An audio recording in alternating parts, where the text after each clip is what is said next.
Ini adalah kisah tentang seorang pemuda dari pedesaan yang datang ke kota dengan mimpi untuk memenuhi misinya sendiri dan juga misi ayahnya. Dia yakin bahwa di kota akan ada banyak orang kuat yang bisa dia hadapi dan belajar darinya. Dan begitulah karakter utama Chizukishima Jinbei. Tiba di kota Edo.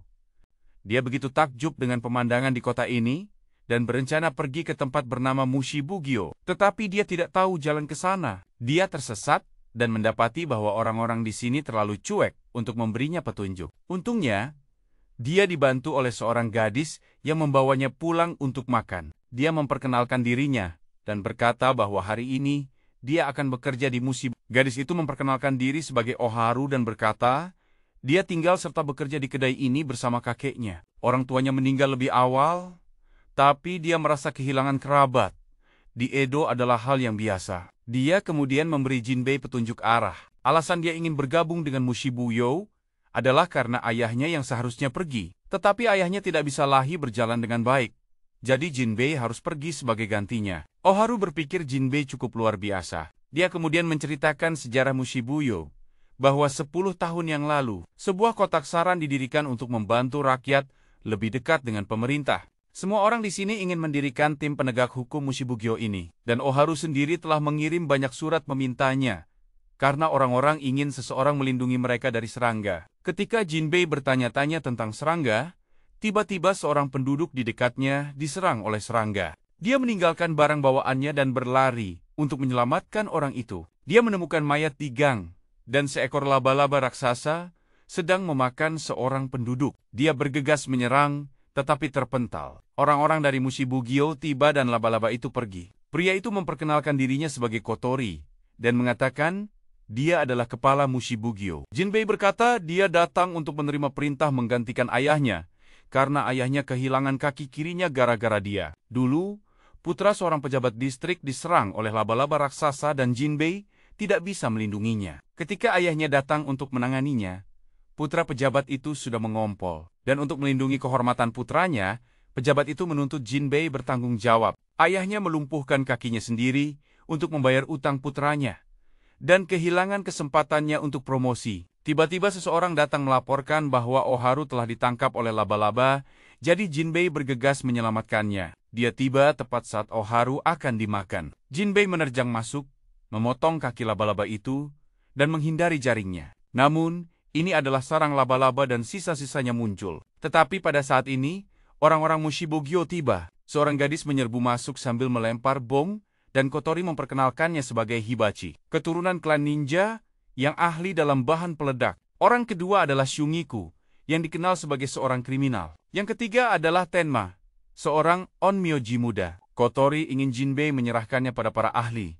tetapi dia tetap ingin bertarung. Dia kemudian menghadapi seekor laba-laba, tetapi pedang dan kakinya terperangkap dalam jaring. Oharu berteriak ketakutan, membuatnya teringat ajaran ayahnya tentang seorang samurai sejati yang tahu cara melindungi orang-orang di belakangnya. Dia kemudian mengumpulkan tekadnya, menarik pedangnya untuk menahan laba-laba itu, dan meminta maaf karena membuat Oharu takut. Dia bertekad untuk menjadi samurai nomor 1. Maka dia bangkit untuk melawan laba-laba itu dan mendorongnya menjauh. Tetapi ketika dia mengalahkan yang pertama, seekor laba-laba yang lebih besar muncul. Untungnya baginya, anggota terkuat dari tim penegak hukum tiba dan mengalahkan laba-laba itu. Oharu berterima kasih padanya karena mempertaruhkan nyawanya untuk menyelamatkannya. Dia menyadari bahwa keinginannya dan keinginan orang tuanya telah menjadi kenyataan. Tim penegak hukum akan mampu melindungi mereka dari serangga. Jinbei kemudian berlari mengejar dan menanyakan nama orang yang membantunya, tetapi orang itu hanya berjalan pergi. Kita tahu orang itu adalah Mugai, dan dia jarang berkomunikasi dengan orang lain. Kotori bertanya pada Jinbei tentang bergabung dengan tim penegak hukum, dan dia setuju. Keesokan harinya, Jinbei bergabung dengan tim penegak hukum dan mulai berlatih di sana pada pagi hari. Dia berlatih mengayunkan pedang ribuan kali, dan bahkan pergi membangunkan Hibachi untuk latihan bersama. Tetapi dia masuk tepat saat Hibachi sedang berganti pakaian, jadi dia dilempari bom. Di rapat, Kotori menyebutkan bahwa mereka perlu memberitahu Jinbei tentang hal-hal yang harus dilakukan di sini dan tentang sang hakim, otoritas tertinggi dan pendiri tim penegak hukum ini. Sang hakim tidak pernah mengungkapkan identitasnya, dan tidak ada yang pernah melihat wajahnya. Jinbei pergi menyapa Muge, dan Hibachi bertingkah sama seperti dia. Misi mereka di sini adalah untuk membasmi serangga, seperti yang dia lihat kemarin. Dan tidak ada yang tahu dari mana mereka berasal. Tiba-tiba ada pengumuman. Jadi seluruh kelompok memutuskan untuk berangkat dan Kotori tidak mengizinkan Jinbei bertarung. Tetapi ingin dia mengamati karena tidak ada pendatang baru yang hidup lebih dari 10 hari dan mereka tidak ingin membuang waktu merekrut orang baru. Meskipun sangat frustrasi karena dianggap lemah, dia harus menerimanya. Sambil berjalan dengan Hibachi, mereka membahas betapa kuatnya Mugai dan betapa mereka berdua mengaguminya. Keduanya pernah diselamatkan olehnya, dan Jinbei ingin mendengar tentang bagaimana Mugai telah menyelamatkannya. Dia menceritakan kisah desanya, yang merupakan desa ninja. Tetapi sejak para samurai berkuasa, para ninja kehilangan status mereka. Kakeknya tidak menerima ini, dan terus berlatih ninjutsu siang dan malam, dan dia adalah satu-satunya yang bisa menemaninya. Dia telah belajar ninjutsu darinya, dan suatu hari, Kotori datang untuk merekrutnya. Dia menerima dan memberitahu kakeknya, tetapi kakeknya marah. Jadi dia pergi untuk mempertahankan tradisi desa. Pada misi pertamanya, dia diselamatkan oleh Mugai dan ingin menjadi sekuat dia. Jinbei melihat bahwa Hibachi mirip dengannya. Jadi dia bersemangat untuk menjadi lebih kuat bersamanya. Tiba-tiba ada teriakan di dekatnya dan mayat di mana-mana. Seekor capung muncul dan Hibachi tahu jenis ini, yang khusus berburu di malam hari dan merupakan jenis yang sama yang menyerangnya pada misi pertamanya. Jadi sekarang dia ingin Jinbei merawat yang terluka, sementara dia akan menguji hasil pelatihannya. Dia bergegas melempar bom ke capung itu. Tapi itu tidak cukup. Dia terdorong ke dalam air dan tidak bisa meledakkan bom. Jadi Jinbei bergegas masuk untuk mendukungnya. Dia tidak menggunakan pedangnya, tetapi tetap akan mencoba membantunya. Namun, Hibachi ingin mengalahkannya sendiri untuk membuktikan dirinya pada Mugai. Tetapi Jinbei berpikir ini bukan tempat baginya untuk pamer bakat.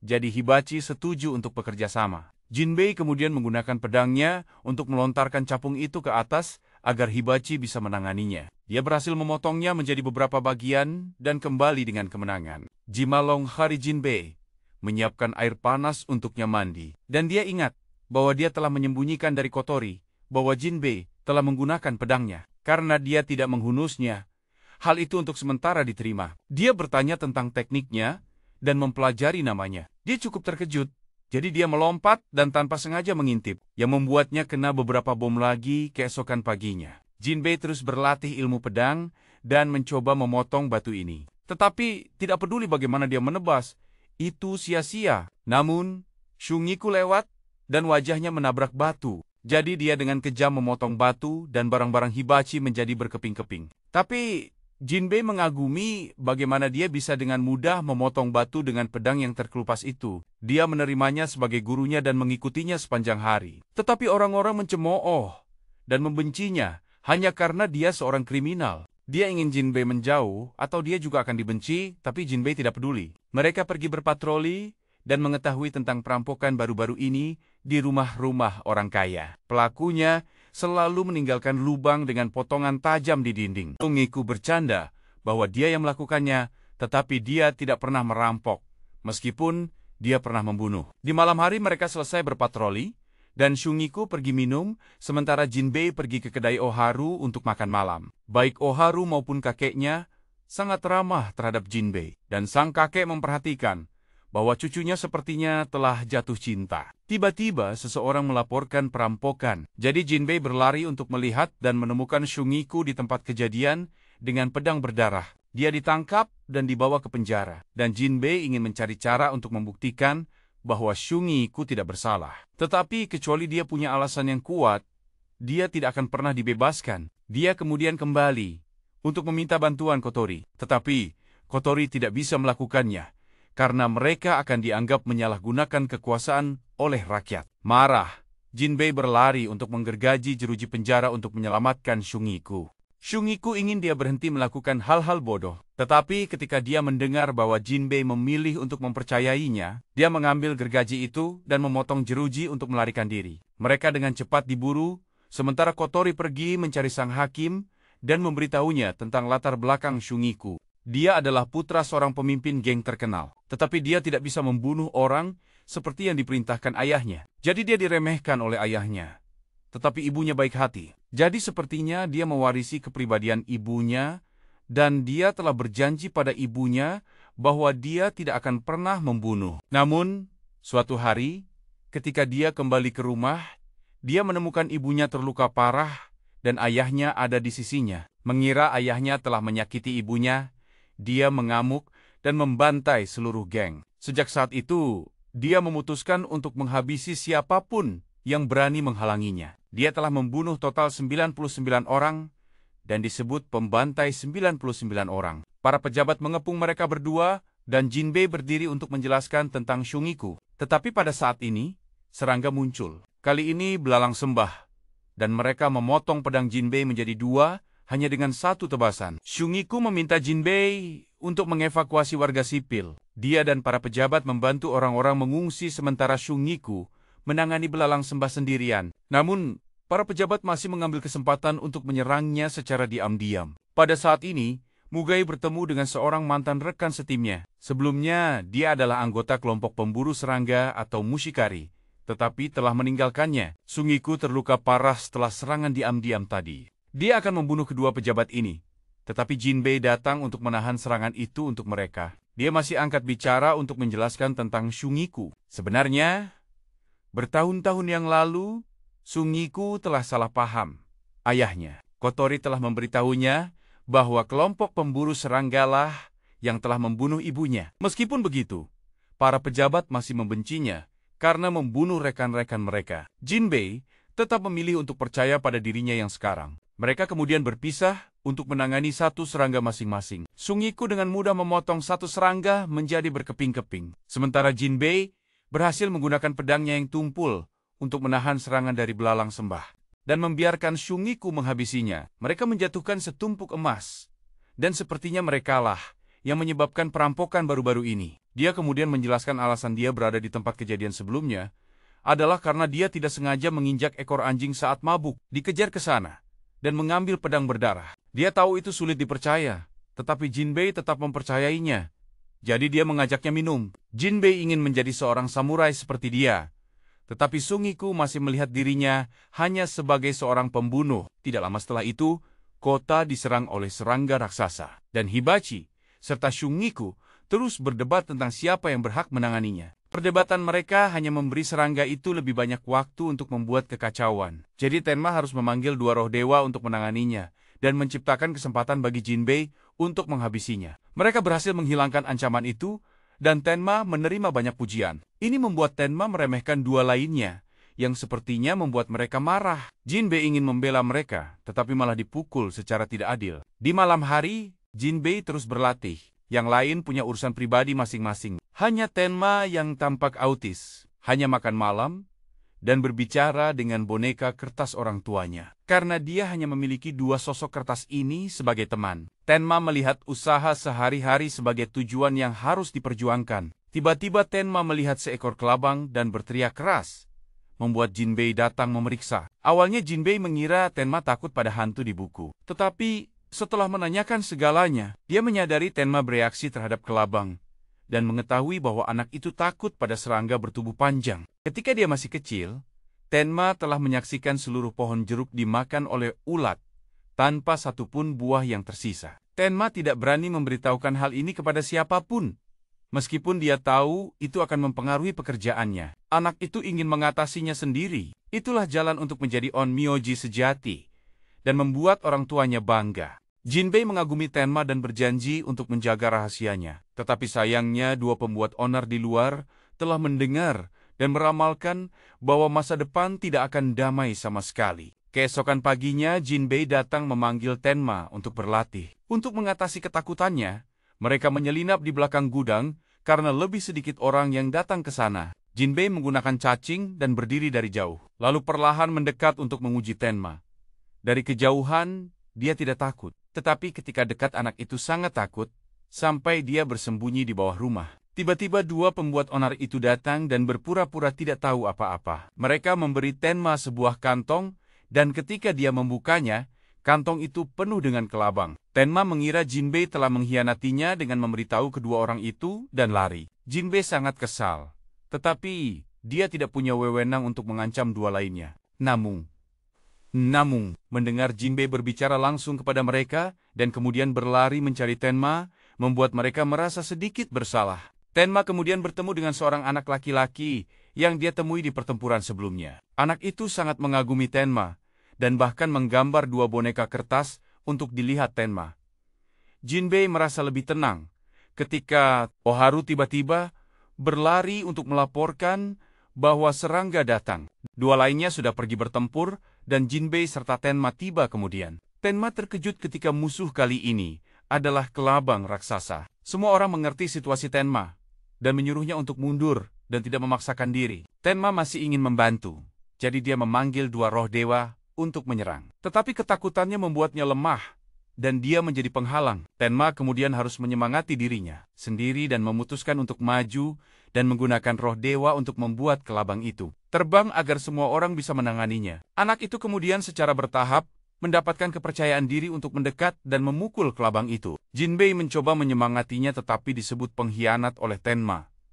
Jadi dua lainnya harus mengaku bahwa mereka telah menguping. Tenma dengan demikian mendapatkan lebih banyak motivasi dan lebih didorong oleh penduduk sekitar menjadi lebih kuat dan berhasil mendekati kelabang, sehingga roh dewa bisa memukulnya. Kelabang itu kemudian terlempar ke udara, dan tiga lainnya bergegas untuk memotongnya menjadi beberapa bagian, membawa kemenangan. Tenma kemudian menerima pujian dan dorongan dari semua orang. Sementara itu, Kotori melapor kepada hakim bahwa orang yang mereka kirim telah dieliminasi. Tetapi untuk saat ini mereka tidak perlu terlalu khawatir karena Mugai masih melindungi tempat ini dengan baik. Keesokan harinya Tenma datang untuk pamer bahwa dia bisa dengan percaya diri berdiri di dekat cacing. Tetapi ketika Hibachi mengujinya, dia dengan gugup membuat roh dewanya memukul mereka bertiga. Malam itu, Kotori tiba-tiba memberitahu Jinbei bahwa dia akan pergi misi dengan Mugai dan yang lebih penting, Mugai sendiri yang telah memilihnya untuk misi ini. Keesokan harinya,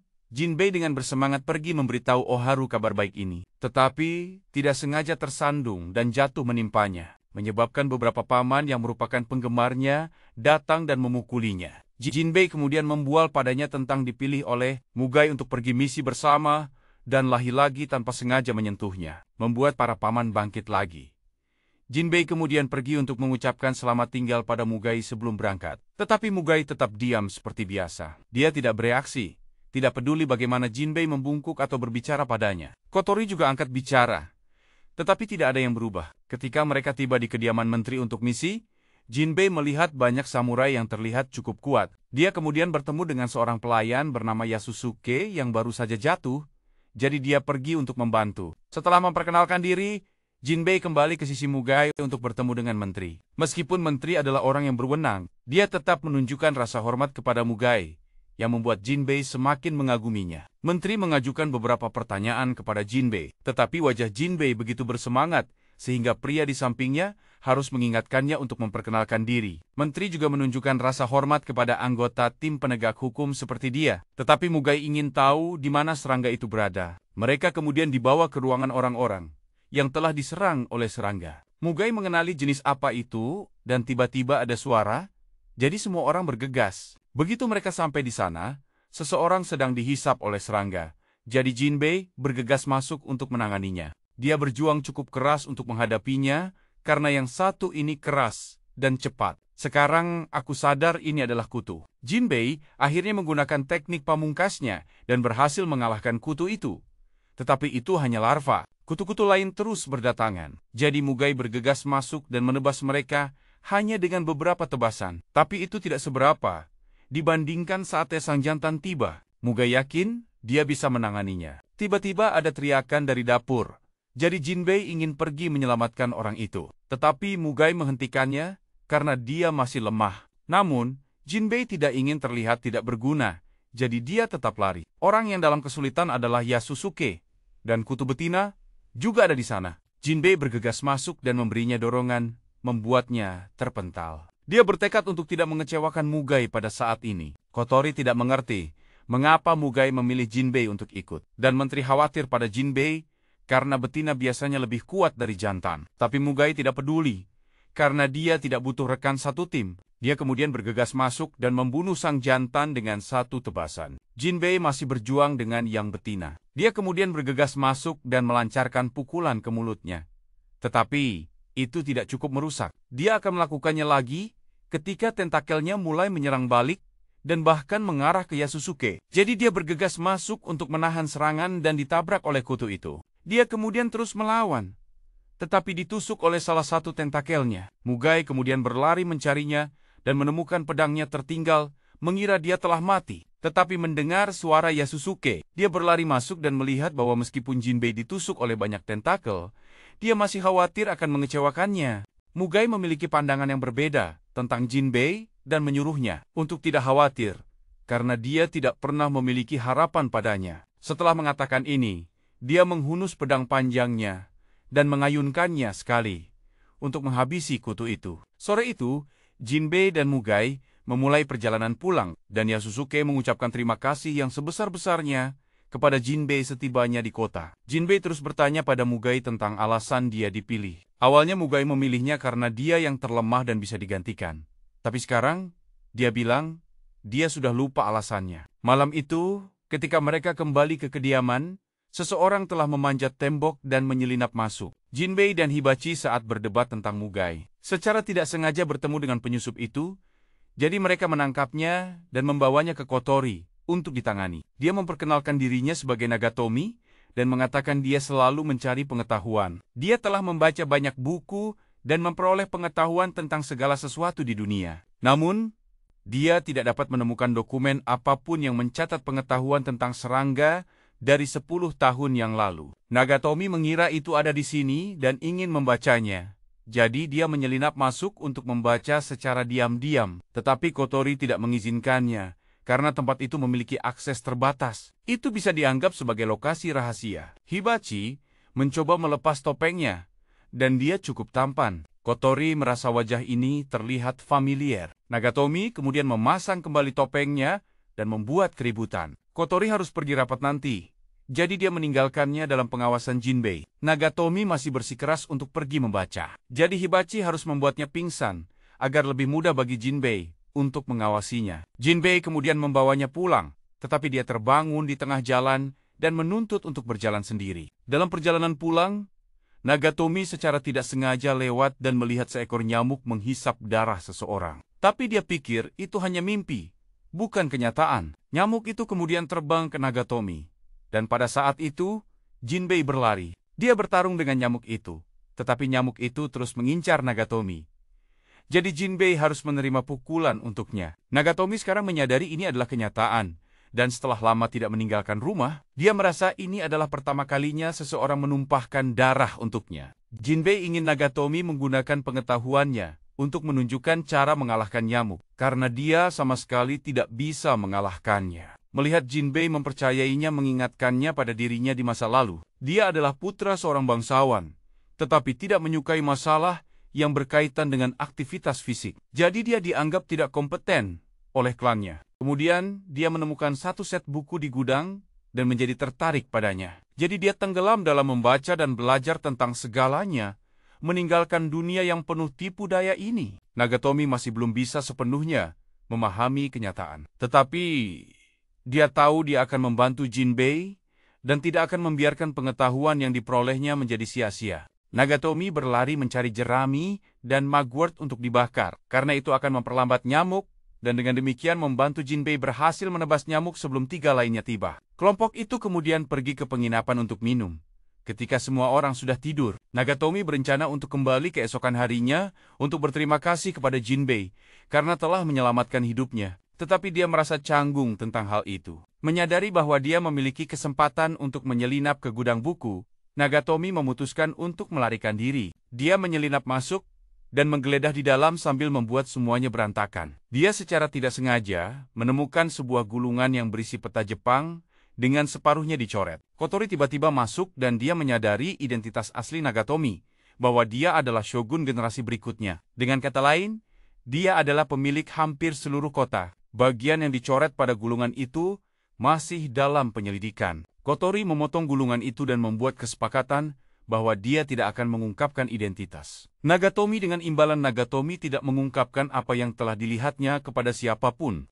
Ini terkait dengan mata-mata yang telah mereka kirim, tetapi tidak bisa kembali. Kotori ingin dia merahasiakannya dan tidak kembali ke sini. Tetapi Nagatomi menetapkan syarat bahwa dia akan datang ke sini setiap hari untuk bertemu Jinbei dan menjaga rahasia. Tepat saat Kotori setuju dan senang bahwa Jinbei telah berteman bahkan dengan shogun generasi berikutnya, Hibachi berlari masuk dan menendang Nagatomi karena berani menyelinap ke sini. Ketika semua orang lengah, musim panas kemudian tiba. Tiba-tiba, di kaki Gunung Fuji, seekor kumbang raksasa berukuran sangat besar muncul. Ia membawa hampir seluruh hutan saat bergerak. Sementara itu, kelompok Jinbei masih belum tahu tentang ini, dan dengan penuh semangat menunggu festival malam ini. Nagatomi ingin memberitahu Jinbei lebih banyak tentang festival itu, tetapi dia sibuk dan mengabaikannya. Kumbang raksasa itu muncul setiap musim panas, jadi semua orang sudah siap menyambutnya,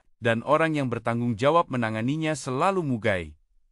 Nagatomi khawatir kumbang itu akan menghancurkan seluruh kota. Tetapi Kotori benar-benar tenang. Kumbang itu telah melemparkan gelombang tanah dan bebatuan ke arah kota. Tetapi Tenma telah menghancurkannya berkeping-keping. Hibachi dan Shungiku mengurus sisanya. Mereka hanya menangani ini untuk mengevakuasi warga dan mencegah dampak besar pada rumah-rumah. Jinbei, seperti Nagatomi, tidak tahu tentang ini. Jadi dia masih di kediaman berlarian mencari semua orang. 3 lainnya sedang mengevakuasi warga. Ketika Tenma menyebut nama Jinbei dan Hibachi, tiba-tiba teringat, Kotori telah memberitahu Nagatomi bahwa setiap musim panas, seekor kumbang sebesar ini akan muncul dan Mugai akan menjadi orang yang melawannya. Sementara yang lain akan mengevakuasi warga. Ini adalah acara tahunan dan tidak ada yang terlalu luar biasa. Mugai bersemangat memiliki lawan yang lebih kuat dari tahun lalu. Jinbei tidak sengaja bertemu dengan seorang gadis di sana. Dia berkata dia ingin mencari tempat untuk menonton kembang api, tetapi tidak diizinkan pergi. Jadi Jinbei mengira dia adalah putri seorang bangsawan.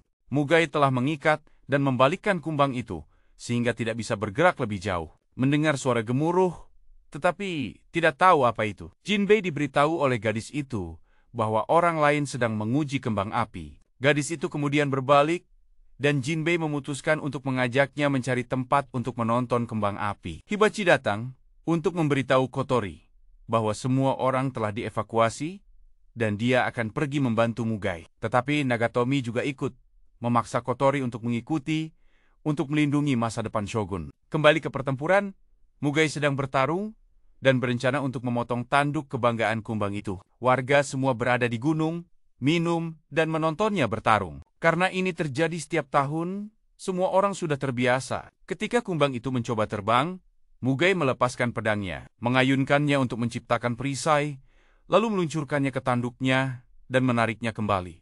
Pada saat yang sama, dia mengecilkan pedangnya agar kelembaman menariknya ke depan. Saat dia terbang ke arahnya, dia mengayunkan pedangnya dan berhasil memotong tanduknya. Jinbei, setelah menghabiskan sehari dengan seorang gadis mencari sesuatu untuk melihat kembang api, tidak dapat menemukan tikar, tetapi gadis itu berhasil menemukannya sendiri. Mereka memilih menara pengawas sebagai tempat menonton yang bagus. Setelah memotong tanduknya, pedang Mugai menyerapnya, menyebabkan bilahnya tumbuh lebih besar, dan dengan satu tebasan dia menghabisi kumbang itu. Malam itu kembang api diluncurkan, dan Jinbei menonton bersama gadis itu. Jinbei belum pernah melihat kembang api sebelumnya, dan gadis itu meminta maaf karena tidak membiarkannya menonton bersama rekan-rekan satu timnya, tetapi dia tidak keberatan. Puncaknya adalah kembang api yang dibuat oleh Hibachi sendiri. Gadis itu memberi Jinbei sebuah lonceng sebagai hadiah karena telah membantunya menonton. Tepat saat Jinbei memperhatikan kumbang itu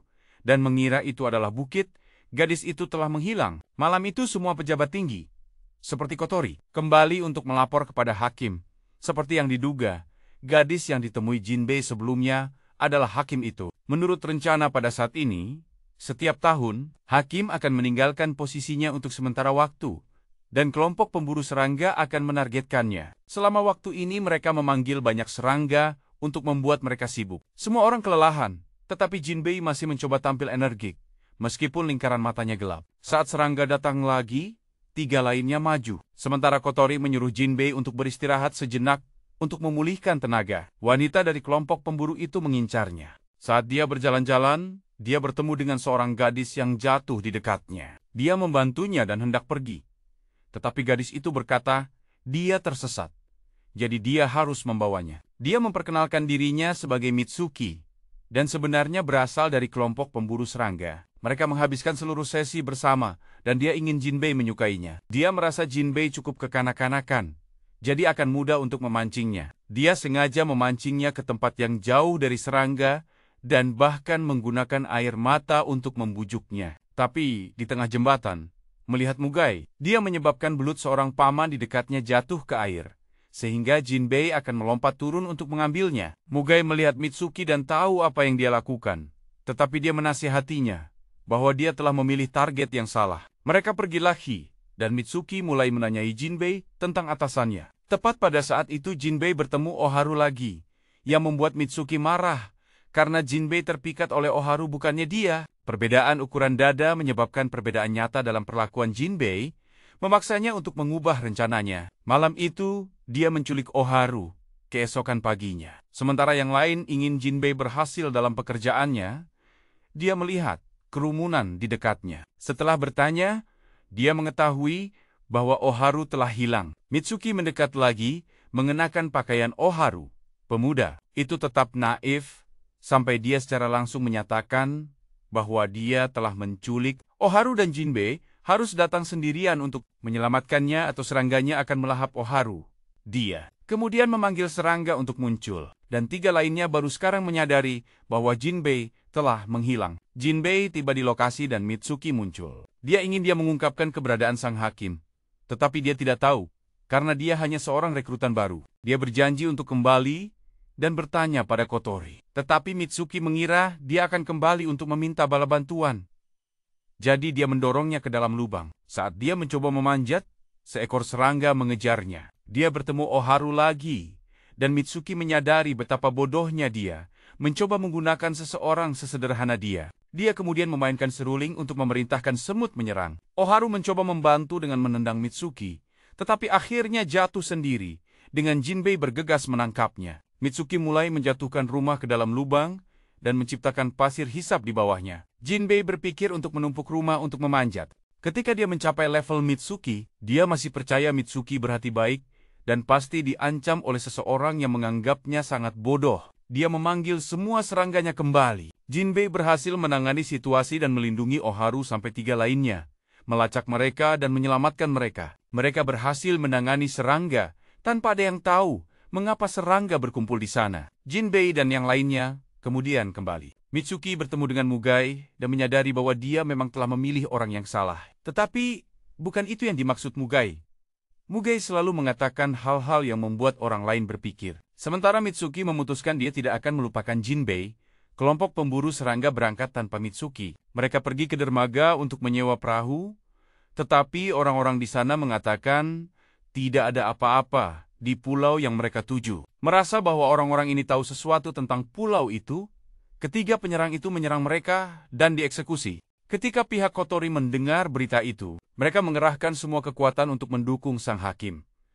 Jinbei bertanya-tanya, siapa yang akan melindungi tempat ini? Dan Kotori mengungkapkan bahwa jika terjadi sesuatu pada sang hakim, seluruh Edo akan rata dengan tanah dalam sehari. Tapi begitu mereka naik ke kapal, serangga segera menyerang. Jinbei ingin kembali karena kedai Oharu ada di dekatnya, tetapi Kotori tidak mengizinkannya karena sang hakim lebih penting. Untungnya, kelompok samurai menteri tetap tinggal untuk melindungi kota. Mereka tidak akan membiarkan serangga-serangga ini berkeliaran liar di kota Shogun. Mereka harus menaruh kepercayaan pada para samurai. Beberapa saat kemudian, ketika kelompok itu akan mencapai pulau tempat sang hakim beristirahat, seorang pemburu sedang menunggu mereka dan menghancurkan kapal mereka. Pria ini adalah Manako, sekuat Mugai.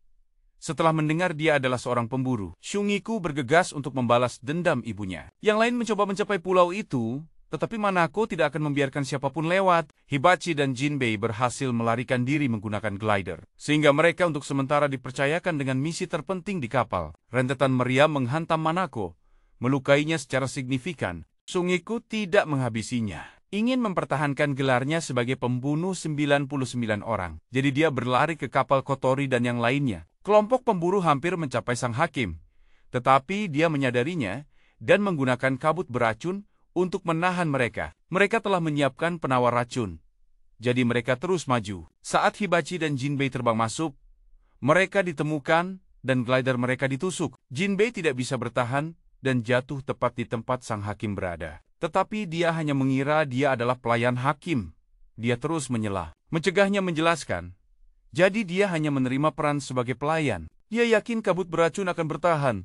Mengatakan, hakim masih aman. Hibachi bertemu dengan seorang pemburu yang dengan mudah meledakkan bom Hibachi dari jauh dan tidak akan membiarkan Hibachi melanjutkan lama. Mereka saling mengejek dan Hibachi ditendang keras kembali ke Jinbei saat dia mencoba membayangkan orang seperti apa hakim itu. Sang hakim berpura-pura setuju dengannya. Dia pikir hakim pasti sangat kuat untuk mau tinggal di sini. Tapi sang hakim hanya ingin tinggal di sini selamanya untuk menghindari mempengaruhi orang lain. Namun optimisme Jinbei membuatnya penasaran. Dan dia merasa bahwa dengan adanya Jinbei, dia tidak akan bosan lagi.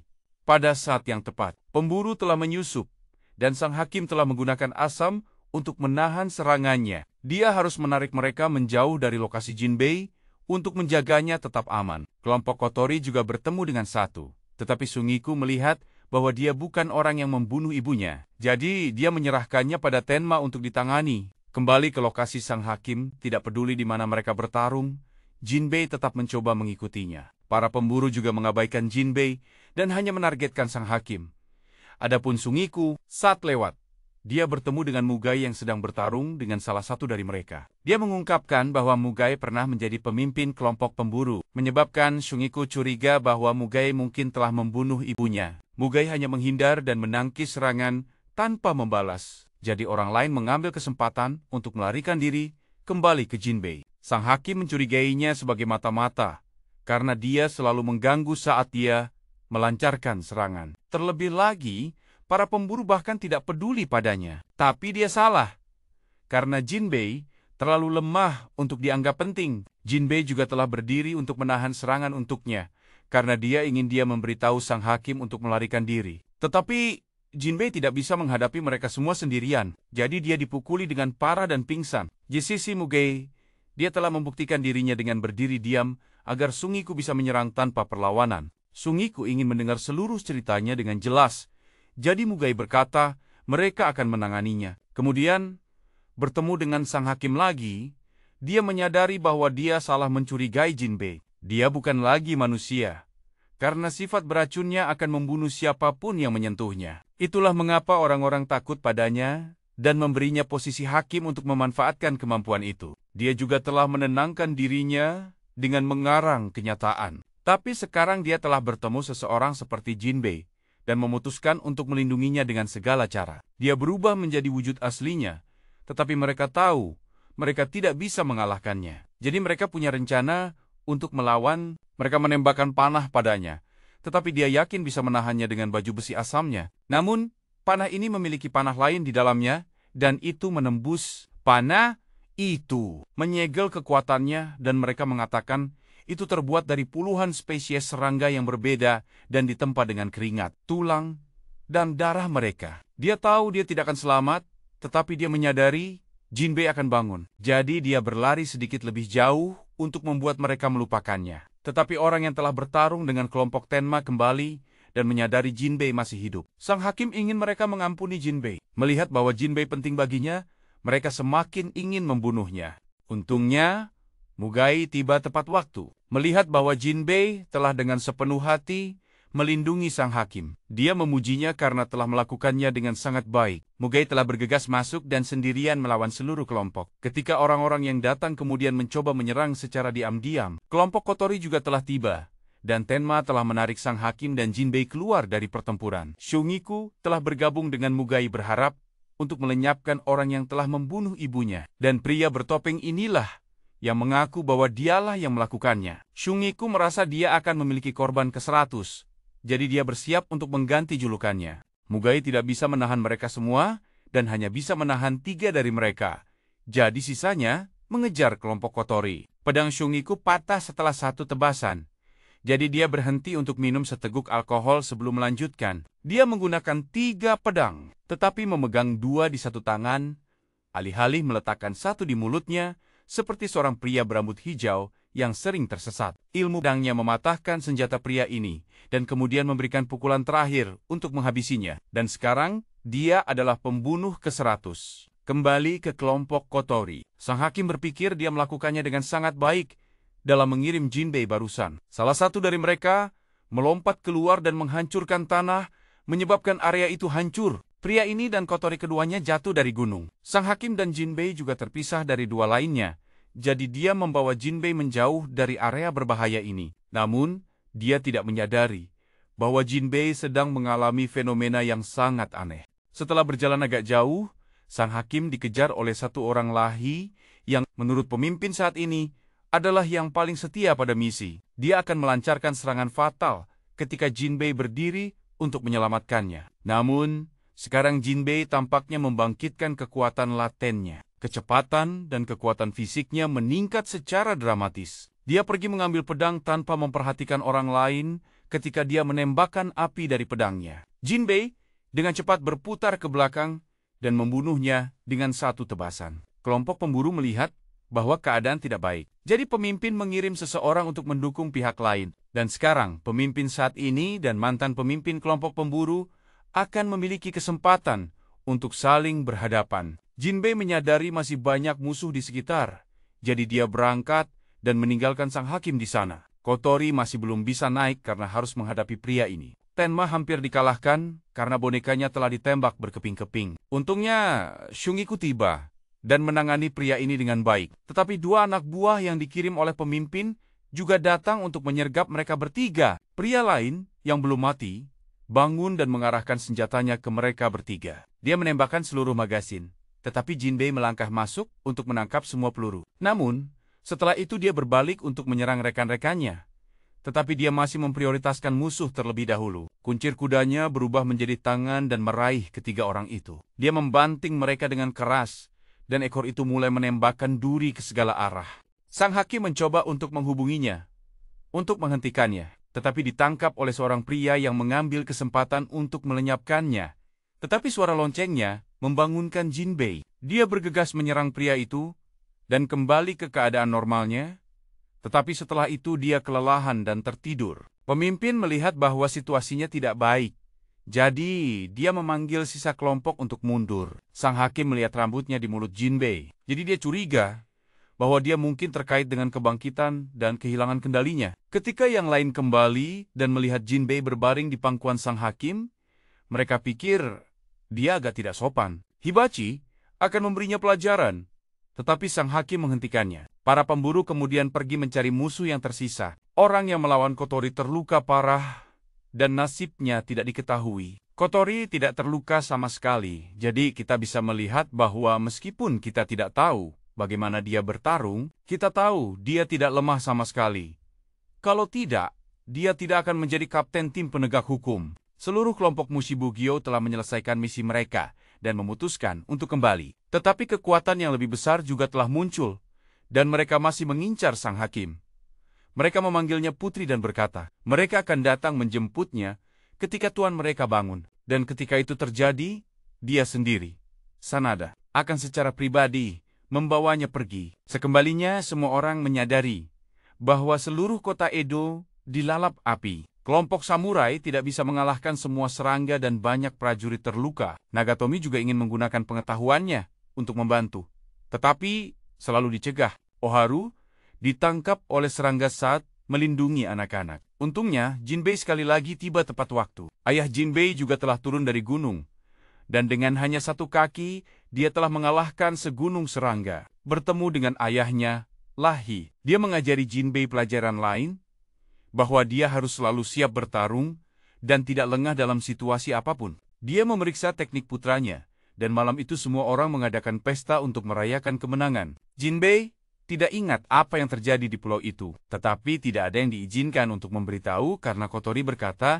dia perlu mencari tahu lebih banyak. Jinbei ingin bertemu dengan sang hakim, tetapi masih belum memiliki wewenang yang cukup. Malam itu, ayah dan anak itu berbicara satu sama lain. Jinbei merasa bahwa dia masih terlalu lemah dan telah merusak kehormatan teknik keluarga. Tetapi ayahnya menyebutnya bodoh karena mencoba melindungi sesuatu, padahal dia bahkan belum menguasai teknik pedang. Dia menasihatinya untuk lebih banyak berlatih, dan besok dia akan membawanya dalam perjalanan pelatihan. Adapun sang hakim, dia telah memberitahu Mugai tentang bagaimana rambutnya telah menyebabkan perubahan pada Jinbei, dan curiga bahwa Jinbei mungkin juga seorang pemburu serangga. Seperti Mugai, dia sekarang mulai merasa tidak nyaman dengan kesepian.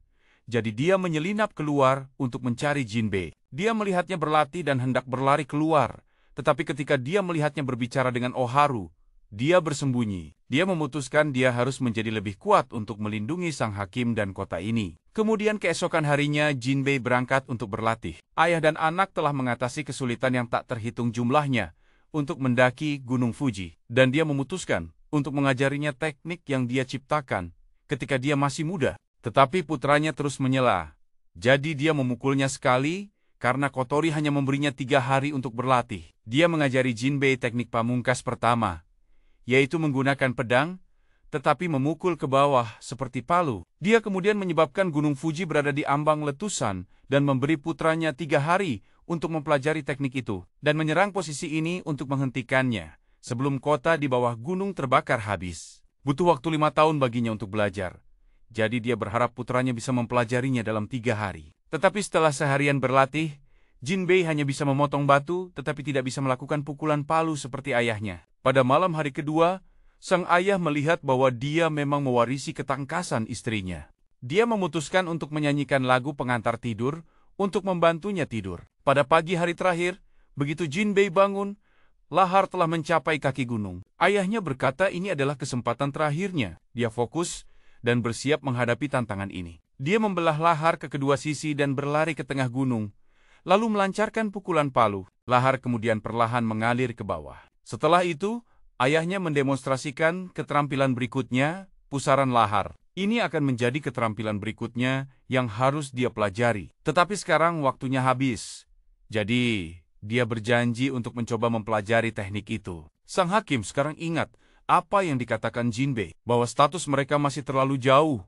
Dan jika dia bertemu dengannya sekarang, dia akan diawasi. Tetapi, dia masih berharap bahwa dia akan menjadi lebih kuat, sehingga dia bisa menghadap sang hakim dan menepati janji yang dia buat di pulau itu, yang sekarang membuatnya menetapkan tujuan, menunggu hari dia akan diberikan kesempatan untuk menghadapnya. Sementara itu di sebuah kastil yang juga merupakan tempat yang pernah dilihat Nagatomi di peta sebelumnya, orang-orang setengah serangga, yang juga dikenal sebagai manusia serangga, telah menduduki seluruh tempat, dan setengah dari Jepang sekarang dapat dianggap sebagai wilayah mereka. Saat Jinbei sedang berlatih, seorang manusia serangga yang dikirim oleh Sanada muncul di kota. Dia turun ke jalan untuk menanyakan markas tim penegak hukum. Tetapi dia bertanya pada orang mabuk dan tidak mendapat jawaban. Jadi dia memakan warga itu. Sementara itu, Kotori sedang dimarahi oleh atasannya, Yuri. Karena pada saat kritis ini, seluruh tim penegak hukum sedang cuti. Alasannya adalah ketika Jinbei pergi berlatih, 3 lainnya juga bertingkah dan mengambil cuti sendiri. Jadi sekarang Kotori kekurangan staf, tetapi Yuri membawa Kotori keluar untuk pamer. Sochi itu, Jinbei dan ayahnya sedang dalam perjalanan kembali, ketika mereka tidak sengaja melihat warga yang terluka dibawa masuk. Seorang pria tua memberitahu mereka bahwa desanya telah diserang oleh sekelompok manusia serangga dan musnah dalam sekejap, dan kelompok itu sekarang terbang menuju Edo. Jinbei tenggelam dalam pikirannya, jadi ayahnya memukulnya dan menyuruhnya bergegas. Kotori dan Yuri sekarang telah bertemu dengan manusia serangga itu, dan dia sudah memakan cukup banyak orang. Dia mengenali mereka sebagai anggota tim penegak hukum dan bertanya tentang Jinbei. Tetapi tidak ada dari mereka yang mengerti apa yang dia maksud. Jadi dia menerjang untuk menyerang. Untungnya, tim samurai telah tiba untuk merespons. Kotori ditugaskan untuk pergi membantu warga yang selamat dan meninggalkan 2 komandan untuk bertarung. Mereka bukan tandingan manusia serangga itu. Tidak peduli bagaimana mereka menyerang, itu tidak mempengaruhinya sama sekali. Jadi Yuri memerintahkan tembakan meriam. Meskipun dia menerima puluhan tembakan meriam secara langsung, itu tidak menyebabkan kerusakan apapun, kecuali memecahkan topengnya. Dia kemudian berbalik untuk menghadapi 2 komandan itu, dan tepat saat dia akan mengeksekusi Yuri, Jinbei kembali untuk menghadapinya. Dia mengenali Jinbei sebagai orang yang dia cari. Jadi dia bergegas untuk bertarung. Jinbei sekarang cukup cepat untuk mengimbangi kecepatannya dan berhasil memotongnya menjadi dua. Tapi dia menggunakan teknik dan terbelah menjadi dua. Mereka mengira ini adalah ilusi. Jadi Jinbei menahannya. Tapi keduanya nyata. Dan ketika dia memotong keduanya menjadi dua, dia terbelah lagi. Dia terus menyerang dan berlipat ganda semakin banyak untuk mengalahkan Jinbei. Tepat ketika dia dalam kesulitan, tiga lainnya kembali. Mereka juga telah menjalani masa pelatihan singkat dan bergabung dalam pertempuran. Mereka pikir mereka telah membersihkan semuanya. Tetapi manusia serangga terbelah menjadi lebih banyak lagi. Semua orang telah mencoba teknik mereka sendiri, tetapi tidak ada yang berhasil. Sungiku berpikir mereka harus mundur.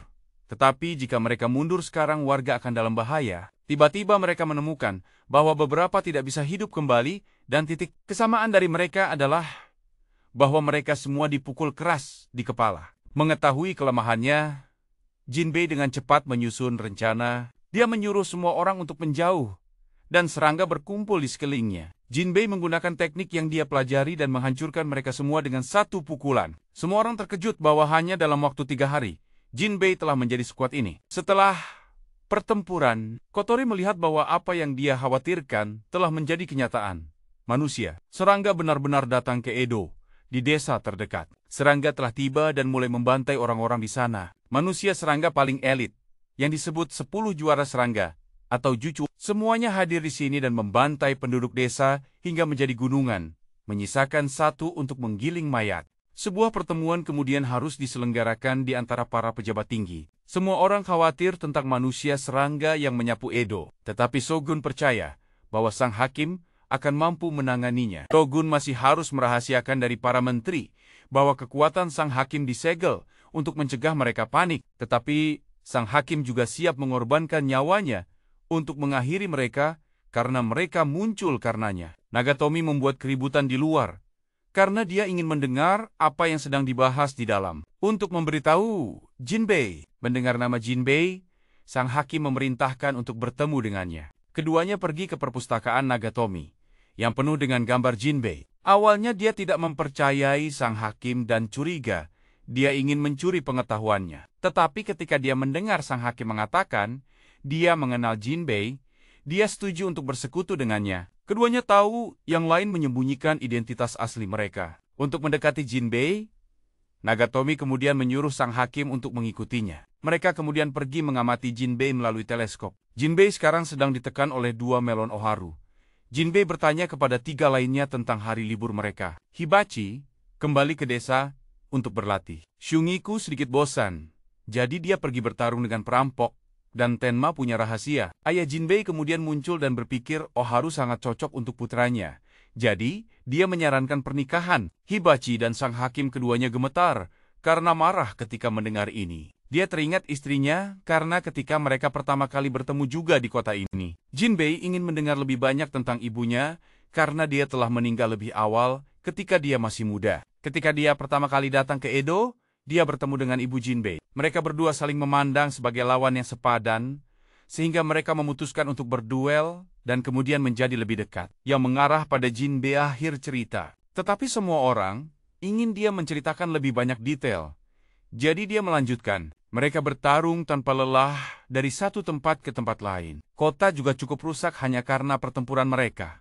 Dan kemampuan belajar super cepat Jinbei berasal dari ibunya. Selama setahun penuh, mereka masih seimbang. Tetapi selama waktu bertarung itu mereka berdua bertarung dan menyatakan cinta satu sama lain yang mengarah pada Jinbei. Meskipun mereka tidak membesarkan Jinbei bersama, dia telah tumbuh persis seperti yang mereka inginkan. Sang hakim mengamati semua ini dan menyadari sesuatu. Jadi, dia bertanya pada Nagatomi, di mana ayahnya biasanya menyembunyikan harta karun. Yang dia butuhkan adalah informasi tentang serangga di sana. Tetapi Nagatomi mengeluarkan salinan peta yang telah dia hafal ketika dia menyelinap ke arsip tim penegak hukum. Melihatnya, sang hakim sepertinya tahu tempat yang perlu dia temukan untuk membuka segel kekuatannya. Malam itu Shogun mendengar bahwa mayat manusia serangga yang mati telah dicuri. Kepalanya masih hidup dan sedang dibawa pergi oleh salah satu dari 10 juara serangga. Tetapi yang satu ini membawanya pergi. Untuk mencegah manusia mengeksploitasi apapun darinya, tidak berniat membiarkannya hidup. Sementara itu sang hakim telah datang menemui Shogun dan memberitahunya bagaimana dia bisa memulihkan kekuatannya. Tetapi Shogun dan pengikutnya khawatir padanya karena dia tidak lagi memiliki kekuatan. Jadi pergi sendirian akan sangat berbahaya. Dia memutuskan untuk membiarkan pengikutnya pergi bersamanya dan menambahkan satu syarat lagi. Keesokan harinya Jinbei dipanggil untuk pergi bersama sang hakim. Dia menunggu lama tanpa melihat siapapun yang perlu dia kawal. Jadi dia pikir dia salah tempat. Tetapi sang hakim telah menunggunya di sini. Dia masih mengira dia hanyalah pelayan sang hakim. Begitu mereka meninggalkan kota, manusia serangga muncul. Sanada mengumumkan bahwa dia ingin bertemu dengan Shogun tempat ini. Jinbei saat ini penasaran dengan misinya, tetapi tidak ada dari mereka yang menjawab di perjalanan. Jinbei mengira pengikut yang mengikuti mereka adalah sang hakim. Jadi sang hakim asli harus menjelaskan bahwa dia adalah Uke Tadasuke dari selatan. Dan ada desas-desus bahwa dia adalah orang terpintar di Edo. Sementara itu, Sanada telah datang untuk bertemu dengan penguasa lokal. Dia mengusulkan agar sang penguasa membangunkan sebuah kapal yang dapat membawa 1.000 orang tanpa masalah dan sebagai imbalannya, dia akan menarik semua pasukan dari tanah ini. Karena tempat ini memiliki kayu dan tukang kayu yang bagus. Hanya itu yang dia butuhkan. Mendengar bahwa kesepakatan itu menguntungkan bagi rakyat. Sang penguasa setuju untuk mendengarkan karena Sanada telah meyakinkan bahwa dia tidak akan melanggar janjinya. Kembali ke perjalanan Jinbei, semua yang dia lakukan dikritik oleh Uke Tadasuke ini. Dari berjalan hingga membantu orang. Dia berpikir jika Jinbei pergi membantu seseorang dan ternyata itu adalah jebakan. Lalu bagaimana? Karena nyawa gadis ini adalah misi prioritas tertinggi. Dia kemudian terus mengkritik hal-hal yang dilakukan. Jinbei sebagai tidak berarti dan mengklaim bahwa Jinbei tidak cocok untuk misi ini. Karena dia percaya bahwa menjadi seorang samurai berarti siap bahkan dalam situasi terkecil. Dan definisi samurai tampaknya terlalu jauh. Diambil untuk Jinbei. Jadi dia menasihati Jinbei untuk menyerah pada jalan ini. Dia memberi Jinbei satu kesempatan terakhir. Jika Jinbei masih tidak bisa membuktikan dirinya layak, dia akan mengirim Jinbei kembali. Beberapa saat kemudian, ketiganya telah tiba di kota dan mendengar bahwa penguasa di sini tidak mau bertemu dengan mereka. Penguasa feodal telah mengungkapkan identitasnya dan berkata, jika mereka tidak patuh, orang-orang di sini akan dieksekusi. Tapi penguasa sendiri yang tidak mengizinkan siapapun melewati sini. Alasan dia melakukan ini adalah untuk mencegah sang hakim masuk. Karena Sanada saat ini ditempatkan di tanah ini. Ketiganya tahu bahwa tidak peduli apa yang mereka lakukan atau katakan, mereka tidak bisa masuk. Jadi mereka berkeliling di belakang lereng di sebuah gunung. Sang hakim hampir jatuh jika keduanya tidak menangkapnya tepat waktu. Jinbei harus menggendongnya di punggungnya untuk memastikan dan dia merasa bahwa Jinbei seharusnya menjadi dirinya sendiri. Ketiganya telah berputar ke gerbang belakang benteng, tetapi masih ada penjaga di sini. Tiba-tiba seekor elang menukik dan menangkap seekor ular, menyebabkan ketiganya ditemukan oleh para prajurit dan dikejar. Jinbei berbalik untuk menebang pohon untuk menghalangi jalan. Ketiganya kemudian bersembunyi di atas pohon dan menunggu hingga malam tiba untuk mulai menyelinap masuk. Tetapi tiba-tiba seorang manusia serangga muncul dan membunuh semua prajurit. Dia menyebut dirinya Nezu dan merupakan salah satu dari 10 elit serangga. Dia bisa mencium bau mereka, jadi tidak ada harapan untuk bersembunyi. Jinbei berdiri untuk menghadapinya agar dua lainnya bisa melanjutkan. Uke Tadasuke ingin dia memprioritaskan misi, tetapi sang hakim menyuruhnya melakukan apa yang dia inginkan dengan bebas. Nezu akan mengejar mereka ketika Jinbei bergegas untuk menghalanginya. Keduanya bertukar beberapa jurus, dan orang ini hanya mengincar titik-titik lemah. Dia menyadari orang ini bahkan lebih sulit daripada si lalat sebelumnya. Sementara Nezu menganggap Jinbei sebagai lawan yang sepadan. Keduanya terus bergegas untuk bertarung, dan Nezu masih memiliki banyak trik untuk menghadapinya. Sementara itu sang hakim sedang mencoba membuka pintu belakang ini, tetapi terlalu aman. Uke Tadasuke ingin tahu mengapa sang hakim memilih Jinbei untuk ikut. Karena dia terlalu kekanak-kanakan dan mudah dikuasai oleh emosi. Dalam misi, Nezu telah meluncurkan telur dari punggungnya ke arah Jinbei, dan dia harus mencoba menghindarinya. Sang hakim berkata, Jinbei adalah satu-satunya yang tidak tahu identitas aslinya. Jadi dia ingin menciptakan lebih banyak kenangan bersamanya. Dia kemudian tidak mengatakan apa-apa lagi, dan hanya menerima untuk mengikuti semua yang dikatakan sang hakim. Dia menebas membuka pintu, dan sang hakim memanggil Jinbei untuk segera datang. Tapi Nezu tidak akan membiarkannya lari, jadi dia melemparkan titik-titik tajam padanya. Dia menahannya dan kemudian menggunakan 2 jurus yang diajarkan ayahnya dan mengalahkannya. Dia belum mati, jadi dia kembali untuk melapor kepada Sanada. Mendengar berita itu, dia memberi penguasa 2 pilihan, entah membawa para penyusup ke sini, atau dia akan mengeksekusi semua orang di kota ini. Dia tahu penyusup itu adalah sang hakim. Keesokan harinya, penguasa membuat permintaan kepada rakyat, tetapi rakyat mengira itu urusan pemerintah. Jadi Sanada mengeluarkan mayat-mayat untuk mengancam mereka agar patuh. Dia menyatakan bahwa jika rakyat masih ingin melihat hari esok, mereka harus bergegas melaksanakan perintah. Sang penguasa, meskipun marah, harus menahannya. Sementara itu adik perempuan Hibachi telah menyelidiki situasi di sini dan memutuskan untuk mengirim surat rahasia kepada kakak perempuannya. Tetapi gadis kecil itu ditemukan oleh seorang manusia serangga. Kelompok Jinbei sekarang mulai melihat poster buronan.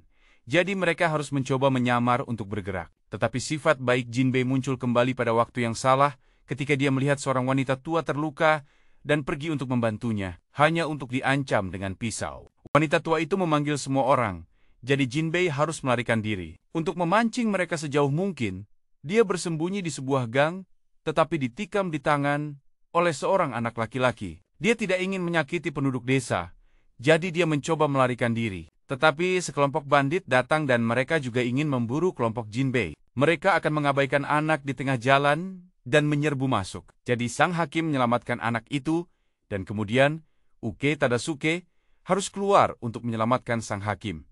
Sang hakim mengizinkannya untuk bertindak, tetapi tidak untuk mengambil nyawa para bandit. Dia tidak mengambil nyawa mereka, tetapi hanya tangan mereka. Kemudian ketiganya dikepung oleh penduduk desa, dan mereka harus menerima ditangkap oleh penduduk desa. Saat ini, Kotori juga telah mengirim Mugai ke provinsi ini untuk memberikan dukungan. Hibachi, pada saat ini juga, menerima surat rahasia dari adik perempuannya, jadi sepertinya dia akan berangkat juga. Adapun penduduk desa, mereka merayakan karena kelompok Jinbei telah membantu mengusir para bandit. Tetapi mereka masih harus menyerahkan seluruh kelompok untuk menyelamatkan hidup mereka. Tepat pada saat itu, 2 anggota dari 10 elit serangga datang untuk mencari orang-orang yang dicari. Melihat tidak ada yang keluar untuk menjawab, mereka mengambil adik perempuan Hibachi, yang baru saja ditangkap, sebagai sandera, dengan sifat yang lebih nekat daripada bijaksana. Jinbei melompat keluar untuk menghadapi mereka. Tetapi sendirian,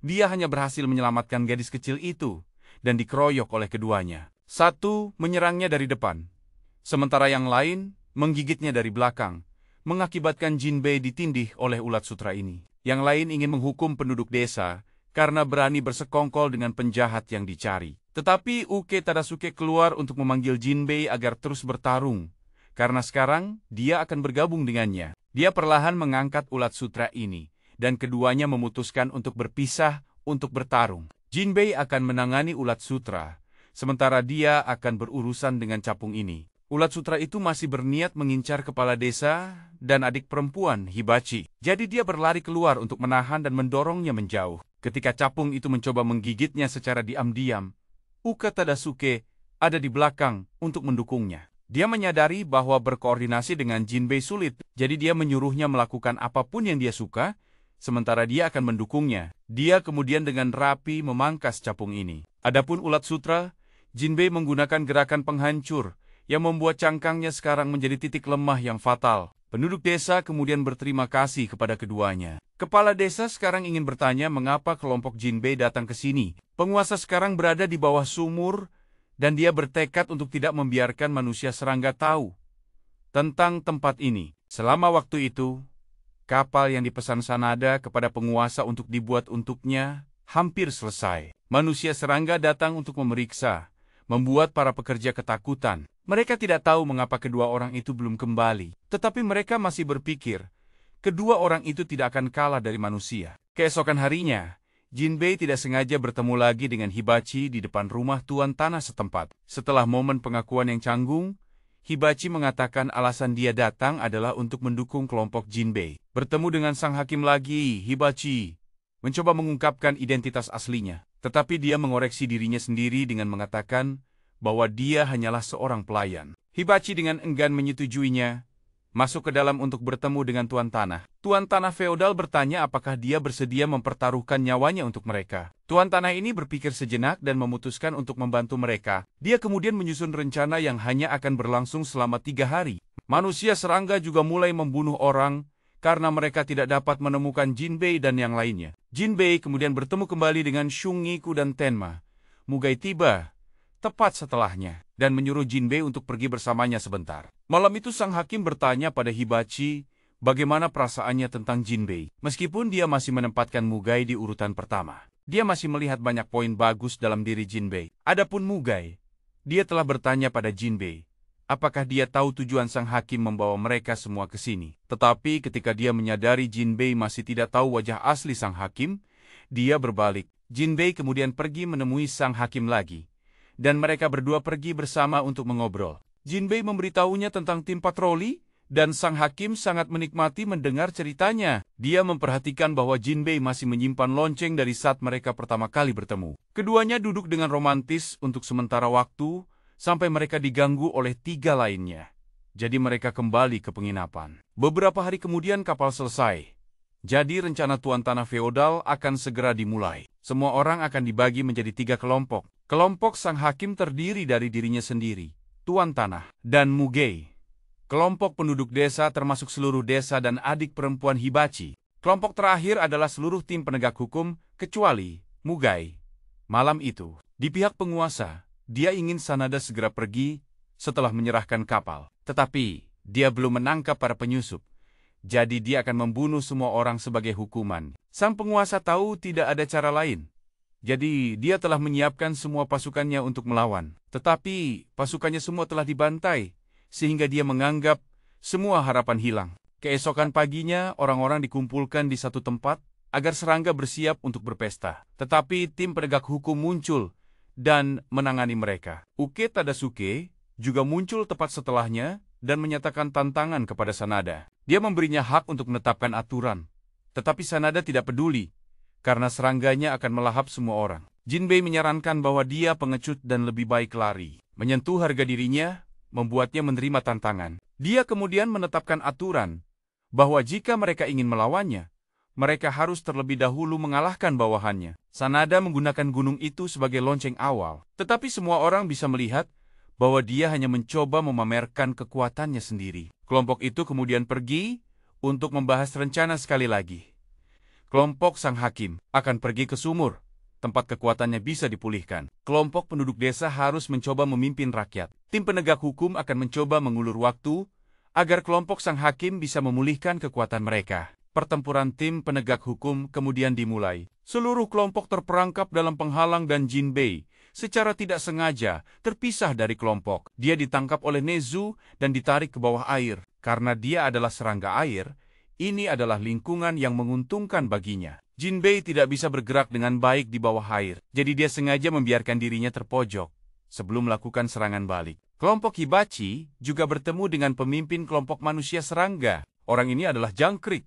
Jadi hanya Hibachi yang bisa menahan suaranya. Jadi dia mengambil tanggung jawab untuk menanganinya agar semua orang bisa terus bergerak maju. Dia tahu siapa dia ketika mendengar namanya, dan sepertinya dia juga mengenalinya sebagai ninja dari desa melalui pisau yang dipegangnya. Kembali ke Jinbei.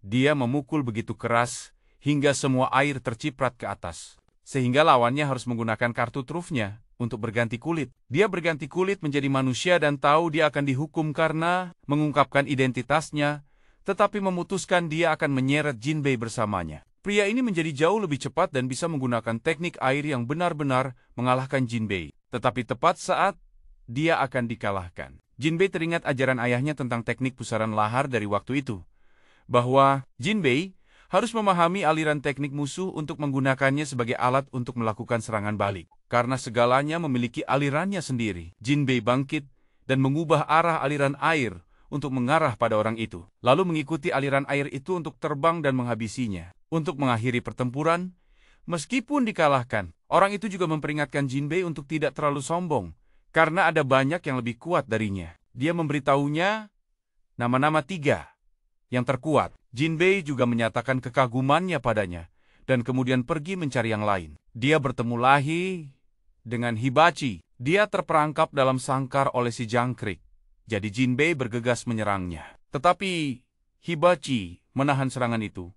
Karena itu hanyalah ilusi yang diciptakan oleh getaran sayap orang itu. Dia menyadari Jinbei telah mengalahkan salah satu dari mereka, jadi dia merasa jauh lebih lega. Dia menyuruh Jinbei untuk mengamatinya, dan kemudian bergegas ke pertempuran. Dia sekarang bisa bergerak lebih lancar, dan pikirannya lebih tenang, berkata Jinbei. Dia bertekad untuk mengalahkannya, dan menjadi ninja nomor 1. Dia kemudian melemparkan serangkaian bom ke arahnya. Tetapi dia menciptakan gelombang ultrasonik untuk menahannya. Dia melemparkan shuriken, tetapi mereka terbang menembus tubuhnya. Dia melihat orang itu telah mengungkapkan teknik terlarang yang dimiliki oleh desa ninja. Dia teringat cerita yang pernah diceritakan kakeknya, tentang seseorang yang telah membunuh tuannya dan mencuri teknik terlarang. Kenapa ini terdengar begitu akrab? Entah bagaimana. Dan orang itu tepat di depannya. Sekarang dia memutuskan untuk serius dan berganti kulit untuk bertarung. Dia melepaskan miasma dan menjadi tidak terlihat. Hibachi segera dirantai dan dibakar. Dia menusuk kakinya sendiri untuk melarikan diri dari ilusi itu. Dia menggunakan ilusi lain untuk membuatnya bertemu dengan kakeknya. Dia membawanya untuk membalut luka dan memutuskan untuk menerima usahanya. Berpikir bahwa setelah ini dia akan berhenti menjadi ninja. Tetapi kata-katanya mengungkapkan bahwa dia palsu karena kakek aslinya tidak pernah ingin menyerah menjadi ninja. Tidak dapat menargetkan Hibachi. Dia beralih menargetkan Jinbei. Jinbei berulang kali tertipu oleh gambar Hibachi dalam bahaya dan menyerangnya. Tetapi ketika dia memancingnya untuk memukul kepalanya di pohon, ilusi itu menghilang. Dia kemudian ditipu lagi dan dibuat lari ke tempat lain untuk bermain. Hibachi kemudian dikelilingi oleh 4 ilusi orang itu. Jadi dia menggunakan bom untuk melarikan diri dan kemudian ditangkap dari belakang olehnya. Kelompok Sungiku sekarang telah memasuki benteng untuk menghadapi musuh yang tersisa. Hibachi menyadari dia menciptakan ilusi dengan mengepakkan sayapnya. Tetapi dia tidak peduli jika dia menemukannya atau tidak, karena dia sudah menang. Dia mengikatnya ke tiang dan mulai mengejek Jinbei. Dia terus mencoba memanjat dan jatuh berulang kali. Semakin bodoh dia bertindak, semakin orang itu mengejeknya, sampai akhirnya dia bangkit dan meraih Hibachi ilusi. Menyadari itu hanyalah cabang pohon, Hibachi masih memilih untuk bangkit untuk melindunginya, dan sekali lagi membebaskan dirinya dari ilusi. Dia menyadari dia sebenarnya tidak kuat, sementara Jinbei tidak lagi terpengaruh oleh ilusi, melompat turun dan mendaratkan pukulan pada orang itu. Hibachi juga melemparkan beberapa pisau peledak dan berhasil mengalahkannya. Tetapi tidak ada dari mereka yang menyadari bahwa dia belum mati dan sudah melarikan diri. Dia menggali ke tempat sang hakim berada dan bergabung dengan tubuhnya yang lain. Dia menemukan bahwa gadis di hadapannya adalah sang putri dan akan pergi ke sumur untuk memulihkan kekuatannya. Menyadari target mereka tepat di depannya, dia kembali untuk melaporkan ini kepada Sanada. Hibachi dan Jinbei mengikuti jejak Sungiku. Tetapi Jinbei terjebak dalam ilusi dan melihat Oharu memanggilnya. Jadi dia terpikat cukup jauh. Sungiku dan 2 lainnya juga terjebak dalam ilusi dan berlari membabi buta, tidak tahu kemana harus pergi. Untungnya, setelah beberapa saat mereka masih berhasil bertemu dengan Hibachi. Sungiku mengejek para manusia serangga. Jadi mereka angkat bicara, membantu Sungiku menilai arah untuk menyerang. Dia menyelamatkan Jinbei dan memperingatkannya bahwa orang-orang ini sangat kuat. Kemudian, Sungiku dibawa pergi oleh mereka. Kelompok itu tertinggal di sana, dan Uke Tadasuke memaksa mereka untuk melanjutkan. Jinbei tidak sengaja meraba dada Hibachi, sehingga dia memukulnya. Dia berkata dia tidak ingin menjadi beban. Jadi mereka harus pergi, dan dia akan tetap mengikuti. Kelompok itu kemudian melihat Sungiku di luar, dan dia juga menyuruh mereka untuk maju. Sungiku diperingatkan tentang pergantian kulit. Jadi dia memberi waktu bagi keduanya untuk berganti kulit, mengatakan itu tidak akan menyenangkan jika berakhir dengan cepat. Mereka pikir dia sedikit sombong. Jadi mereka bergegas menyerang dan dipotong menjadi banyak bagian olehnya. Namun keduanya adalah kecoa, spesies yang dianggap abadi. Mereka terus-menerus beregenerasi dan melakukan serangan balik. Uke Tadasuke berpikir Sungiku telah menjadi lebih lemah dari sebelumnya. Siapapun yang telah mengenal Sungiku sejak lama akan mengatakan hal yang sama. Sungiku sekarang dan pembunuh dari 99 tahun yang lalu adalah 2 orang yang sama sekali berbeda. Sungiku juga merasa bahwa bertarung seperti ini tidak akan pernah memberinya kesempatan untuk menang. Jadi dia berbalik dan lari. Dia menjepit pedangnya di antara kakinya untuk memanjat dinding. Yang lain merangkak naik mengejarnya, tetapi ditebas olehnya. Karena bahkan kecoa akan jatuh jika dipotong-potong. Dan Jinbei tahu apa yang lebih menakutkan dari dua kecoa. Dua kecoa yang mulai melebarkan sayapnya. Mereka beralih ke terbang, dan dia telah menebas mereka. Tetapi satu yang tersisa mendorongnya ke sebuah rumah di dekatnya. Mereka mulai berganti kulit dan berhenti bercanda. Pria lain itu baru sekarang menjelaskan mengapa Shungiku lebih lemah. Karena sebelumnya, dia punya alasan untuk mengejar dan bertarung. Ketika Shungiku mengejar tujuan membunuh ayahnya, dia benar-benar monster, siap menghadapi siapapun yang menghalanginya. Tapi sekarang tujuannya hilang. Semangat bertarungnya juga hilang. Monster tanpa tujuan dan cita-cita hanyalah seorang pendekar pedang tanpa nama. Mereka juga bertemu dengan sebuah ruangan penuh kecoa. Jadi mereka harus tinggal untuk menanganinya. Shungiku sekarang sedang diceramahi oleh keduanya tentang konsep seorang pembunuh. Mereka percaya dia terhalang oleh nyawa yang telah dia ambil. Tetapi jika dia membunuh cukup banyak, hidup akan menjadi rapuh baginya. Tapi dia tidak ingin menjadi seperti ayahnya. Jadi dia akan selalu membawa beban nyawa itu di tangannya. Dia teringat citra ayahnya, yang dulu memukulinya tetapi memohon ampun ketika berhadapan dengan pedangnya. Tapi dia tidak menyerang ayahnya karena dia tidak ingin menjadi seseorang seperti dia. Dia memilih menjadi pembasmi serangga, bukan pembunuh. Sekarang dia memutuskan untuk melepaskan semua kekuatannya. Dia menebas dengan kecepatan supersonik dan dua kecoak itu menjadi partikel debu yang tidak bisa beregenerasi. Setelah pertempuran, Shungiku duduk untuk beristirahat dan minum. Kelompok Jinbei datang menjemputnya tepat setelah mereka melihat bahwa sekarang hanya ada 3 yang tersisa. Dan Sanada, kelompok itu kemudian menghadapi masalah. Karena ada 2 jalan, jadi Jinbei dan Tenma pergi satu arah. Sementara 3 lainnya pergi arah lain. Mereka semua mengira hanya ada 3 elit serangga yang tersisa. Karena Hibachi mengira dia benar-benar telah membunuh jangkrik itu, Sanada telah memerintahkan bawahannya yang tersisa untuk tidak menunjukkan wajah mereka jika mereka dikalahkan. Sang ninja saat ini sedang mengikuti sang hakim, tetapi belum bertindak. Tenma sekarang takut pada segalanya, mulai dari tersesat, tempat gelap, ruang sempit, tempat tinggi. Jinbei memperhatikan ini, tetapi Tenma berkata dia akan segera tenang. Jadi, tidak apa-apa. Jinbei bertanya tentang orang tua Tenma, dan anak itu berkata, dia telah terpisah dari orang tuanya sejak dia masih muda. Jadi, dia ingin menjadi terkenal untuk bertemu orang tuanya lagi suatu hari nanti. Dan kemudian, keduanya bertemu dengan salah satu kelompok manusia serangga. Dia ingin berduel 1 lawan 1 dengan Tenma. Jadi Jinbei harus sementara menyingkir. Orang ini memutuskan untuk mengajari Tenma tentang keadilan sejati dan percaya bahwa dirinya adalah yang paling benar. Tenma sekarang secara bertahap bisa membentuk gaya bertarungnya sendiri. Satu dewa roh yang condong ke kecepatan akan menyerang dengan kekuatan penuh untuk menahan belalang itu. Sementara roh lainnya, dewa yang condong ke kekuatan, akan digunakan untuk menyerang. Tapi dia selalu menemukan celah untuk menjatuhkan Tenma. Namun tepat sebelum jatuh, dia akan menangkap Tenma untuk terus bertarung secara bertahap. Tenma dikalahkan oleh kecepatannya. Tetapi dia tidak menghabisi Tenma, melainkan terus membantunya bangkit untuk bertarung lebih banyak. Dia kemudian berulang kali memukuli Tenma.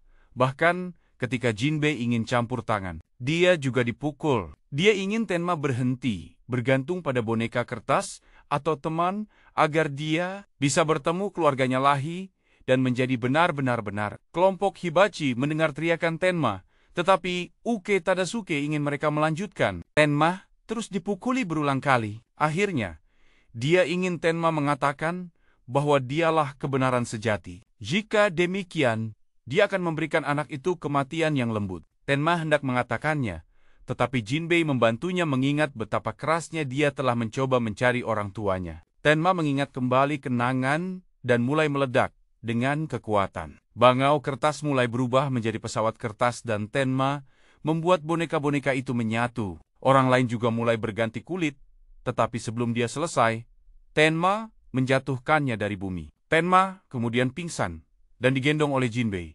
Tetapi di tengah jalan, ketika dia bangun, anak itu memukul Jinbei sekali dan memintanya untuk membiarkannya berjalan sendiri. Kelompok Hibachi sekarang juga bertemu dengan dua manusia serangga yang tersisa. Kelompok Sang Hakim sekarang telah mencapai sumur. Uke Tadasuke juga menunggunya di sana. Sang ninja melapor kembali ke Sanada dan dia memerintahkan untuk menangani semua orang. Tapi sebelum dia bisa bertindak, dia ditemukan oleh Mugai.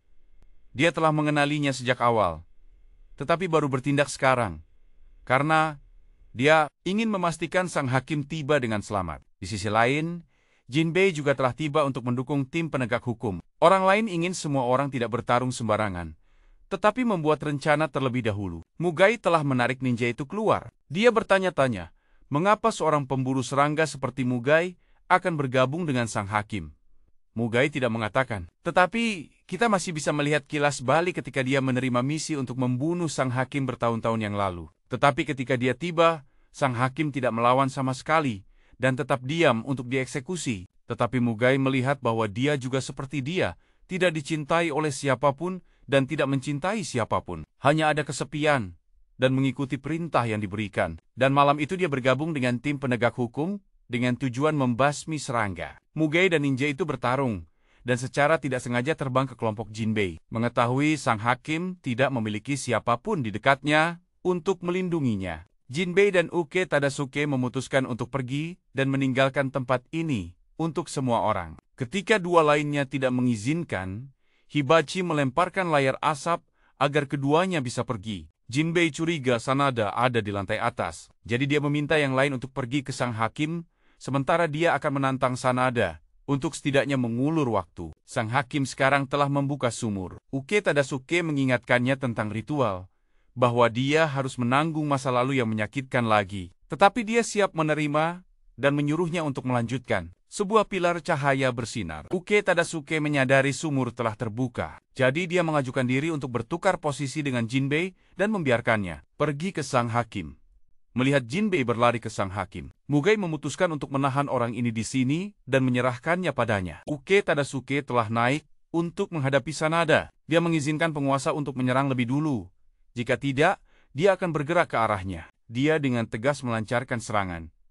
Tetapi perbedaan kekuatan terlalu besar. Satu serangannya tidak menggores Sanada, sementara satu serangan Sanada sudah cukup untuk melukainya. Sisi Hibachi tidak jauh lebih baik, karena kutu busuk ini melepaskan gas dan menyemburkan api untuk menyalakan gas yang baru saja dilepaskan. Roh Dewa Tenma telah terbakar. Tetapi Hibachi harus menerbangkan mereka berdua untuk menghindari api. Tetapi dia menembakkan panah api mengejar mereka. Sementara itu, Jinbei juga telah mencapai Sang Hakim. Uke Tadasuke telah ditembak dan kehilangan satu lengan. Tetapi dia masih akan mencoba mengulur waktu. Bertahun-tahun yang lalu, ketika dia bertemu Sang Hakim, dia seperti alat para bangsawan untuk mengusir serangga. Dia hampir tidak berjiwa saat itu. Tetapi melalui perjalanan ini, dia telah melihat emosi sejatinya. Dia kemudian menerjang ke depan, dan pedangnya dipatahkan oleh Sanada. Tetapi dia masih berhasil menusuknya sekali sebelum dijatuhkan oleh sebuah teknik. Dia memutuskan untuk menaruh kepercayaannya pada Jinbei, percaya bahwa dia akan mampu menjaga Sang Hakim tetap aman. Sementara itu, kelompok Hibachi masih belum menemukan cara untuk menghadapi keduanya. Sang Hakim sekarang telah memberitahu Jinbei tentang apa yang akan terjadi jika manusia dan serangga masuk ke sumur. Manusia akan mati, sementara serangga akan menjadi lebih kuat. Dia akan mengungkapkan identitas aslinya, tetapi sekali lagi diganggu oleh Sanada. Mugai juga sibuk dengan yang lain, tetapi dia yakin bahwa dia telah mengetahui triknya. Dua individu di dekat Hibachi sekarang telah berubah untuk menjadi serius. Adapun Sanada, dia berdiri berbicara tentang bagaimana dia telah menghibur dirinya sendiri dengan Uke Tadasuke, dan bagaimana samurai terus berbicara tentang keadilan,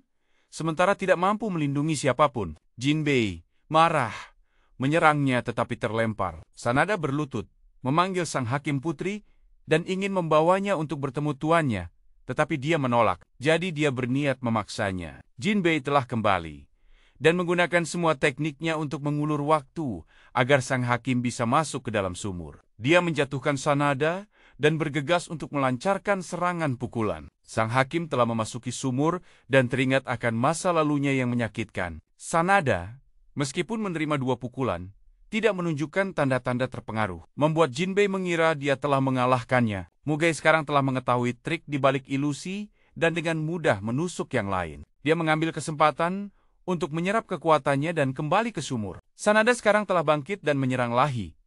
Jinbei bergegas untuk melancarkan serangan pukulan, tetapi Sanada tidak repot-repot menghindar, karena itu terlalu lemah. Dia melancarkan tekniknya dan menembak lurus ke dalam sumur untuk membiarkan racun di bawah sana melenyapkan Jinbei. Tetapi berkat ini, Jinbei secara tidak sengaja melihat masa lalu sang hakim yang menyakitkan. Ketika dia masih muda, dia telah menyelamatkan seekor serangga meskipun banyak orang menentang. Tetapi orang tuanya harus menuruti keinginannya. Kemudian, ketika istana diserang, dia memilih untuk menyelamatkan serangga, alih-alih dirinya sendiri, dan ditembak mati. Tetapi mungkin serangga itu telah menyelamatkannya dengan simbiosis. Ketika dia bangun, tidak ada yang mengenalinya lagi. Dan kemanapun dia pergi, orang-orang mati. Bahkan, orang tuanya tidak mengenalinya, dan secara bertahap terbunuh oleh racun. Dia menyadari dia telah berubah. Dia melihat kembali ke serangga itu, dan melihat bahwa itu telah memberinya kekuatan. Dan udara beracun di sekitarnya akan membunuh siapapun yang mendekat. Tiba-tiba dia memperhatikan Jinbei di depannya. Dia menyadari bahwa Jinbei telah melihat masa lalunya. Hanya karena dia mengasihani serangga itu, dia telah membawa bencana bagi semua orang. Tetapi Jinbei berkata dia tidak salah karena mengasihani makhluk. Karena baginya, melindungi hal-hal kecil dan lemah adalah hal yang benar untuk dilakukan. Sang hakim berterima kasih padanya karena telah membantunya merasakan kehangatan manusia sekali lagi. Jinbei juga berterima kasih padanya karena telah menyemangatinya dengan senyumannya. Mendengar ini, dia mendorong Jinbei keluar dari sumur, sementara dia terus tenggelam. Sanada sekarang senang bahwa sang hakim mendapatkan kembali kekuatannya, juga merupakan bagian dari rencananya. Karena ketika dia mendapatkan kembali kekuatannya, ingatannya juga akan hilang, dan dia akan memanfaatkan ini untuk menyapu umat manusia bersamanya. Setelah mendengar ini, Jinbei memeluk batu yang menghalangi sumur untuk melompat kembali. Mugei juga datang untuk menghadapi Sanada sebagai gantinya. Jinbei memeluk batu itu dan bertemu dengan sang hakim Lahi. Dia memberitahunya apa yang telah dia dengar dari Sanada, dan dia tampak agak menyesal. Tetapi dia berkata, ini adalah satu-satunya cara. Jinbei berkata, dia akan mengalahkan Sanada untuknya, dan mereka berdua keluar dari sumur bersama. Sisi Hibachi sekarang telah diperkuat oleh penolak serangga, yang sebelumnya telah diterapkan oleh Nagatomi. Ini adalah kesempatan mereka untuk melakukan serangan balik. Sanada telah menjatuhkan Mugei dan sedang mengejar Jinbei. Tetapi Mugei belum jatuh. Jadi dia berlari untuk menahan pukulan untuknya. Sanada dulunya adalah seorang jenderal dari rumah sang hakim. Tetapi dia telah dicengkeram oleh serangga itu ketika dia terjepit oleh balok kayu. Mugei berhasil menusuknya sekali. Tetapi dia sama sekali tidak terluka. Uke Tadasuke memilih saat itu untuk meledakkan dinding di bawah kaki mereka, berharap untuk mengubur Sanada, tetapi itu sia-sia dan bahkan mengubur Mugei. Setelah berurusan dengan orang tua itu, Sanada terbang untuk mencegat Jinbei. Jinbei masih mencoba melawan, hanya untuk ditusuk olehnya. Dia tidak membunuhnya secara langsung, tetapi mencekiknya untuk memaksa sang hakim kembali ke sumur. Dia dengan enggan setuju untuk menyelamatkan nyawa Jinbei. Kotori sekarang telah tiba untuk mendukung kelompok Hibachi. Dia berkata, dia akan mengurus keduanya. Dan mereka bertiga harus pergi mendukung Jinbei. Sanada membiarkan sang hakim masuk sendiri, tanpa memaksanya. Dia ingin dia tidak menyakiti Jinbei. Dia setuju dengan kesepakatan itu. Jadi dia melompat masuk. Sebuah pilar energi meletus, menyebabkan dua orang di luar bergegas masuk dengan percaya diri. Hanya untuk dihabisi oleh Kotori dalam satu gerakan. Ketika sang hakim keluar dari sumur, dia dalam bentuk kupu-kupu putih, bukan ngengat. Sanada terkejut melihat pemandangan ini. Kelompok Kotori tiba tepat setelahnya dan menyerang Sanada. Tetapi itu masih sia-sia. Kemudian, tiba-tiba, sang hakim menusuk Jinbei dari belakang. Jinbei melihat tulisan di tangannya dan ingin dia melihat dan mengingat. Tetapi dia tidak bisa mengingat sama sekali. Sanada memanfaatkan ini untuk menyerang Jinbei dan menyuruh sang hakim untuk kembali bertemu tuannya. Sanada menyerap semua kekuatan dari sumur dan memanggil banyak sekali serangga. Jinbei masih tidak menyerah dan menyerang lurus. Hanya untuk pedangnya patah dan menerima luka yang tak terhitung jumlahnya. Dia bahkan terkena sinar di kepala. 4 lainnya juga menyerang, tetapi bahkan setelah melepaskan rentetan teknik, Sanada tetap tidak terluka. Energi yang mengalir dari dua manusia serangga itu berkumpul di sekitar Jinbei. Mugai harus maju, karena tidak ada jalan kembali. Mugai berhasil menembus baju besi, jadi Sanada beralih ke menyerang. Serangga yang tak terhitung jumlahnya dipanggil. Sanada menemukan bahwa Mugai masih terluka. Jadi, dia menargetkannya terlebih dahulu. Dan sekali lagi Jinbei muncul untuk menyelamatkan Hari dalam bentuk setengah iblisnya, seperti sebelumnya. Setelah menyelidiki, Kotori mengetahui bahwa ibu Jinbei adalah seorang pemburu serangga, seperti Mugai, dan dia telah dikutuk oleh serangga abadi. Serangga abadi juga yang memberi sang hakim kekuatannya. Jadi ketika Jinbei bersentuhan dengan kekuatannya, tubuhnya akan bereaksi. Waktu sebelumnya itu karena Jinbei telah menelan rambut sang hakim, sehingga dia terbangun. Kali ini, kontak langsung dengan energi itu. Tetapi dalam pikiran Jinbei suara serangga itu muncul, dan dia memutuskan untuk tidak membiarkannya memanipulasinya seperti sebelumnya. Mugai membantunya sadar kembali ketika dia melihat gambar dirinya bersinar, seperti di awal. Tapi sekarang sang hakim telah bergabung dalam pertarungan.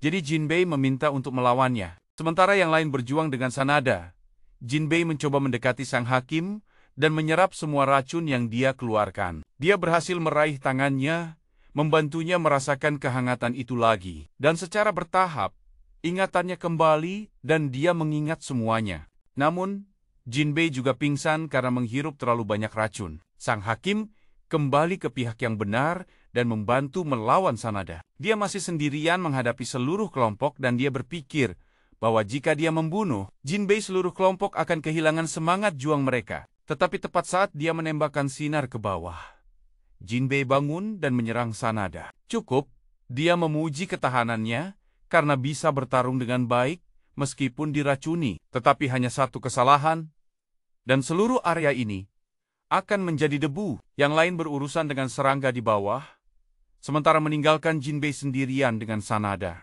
Dia menggunakan teknik pamungkasnya untuk menciptakan angin puyuh, lalu memanggil seekor naga untuk menyerang, dan akhirnya selesai dengan hujan meteor. Pertempuran berakhir setelah 3 jurus dan langit kembali normal. Jinbei juga kembali normal, dan setelah pertempuran semua orang berangkat untuk kembali ke Edo. Sang hakim akan mengakui identitasnya. Ketika Jinbei menyela karena dia ingin suatu hari menunjukkan langit ini kepada sang hakim melakukan ini bersamanya, tetapi masih menyimpan rahasia itu tanpa mengungkapkannya. Kelompok itu kemudian kembali ke Edo dan film berakhir di sini.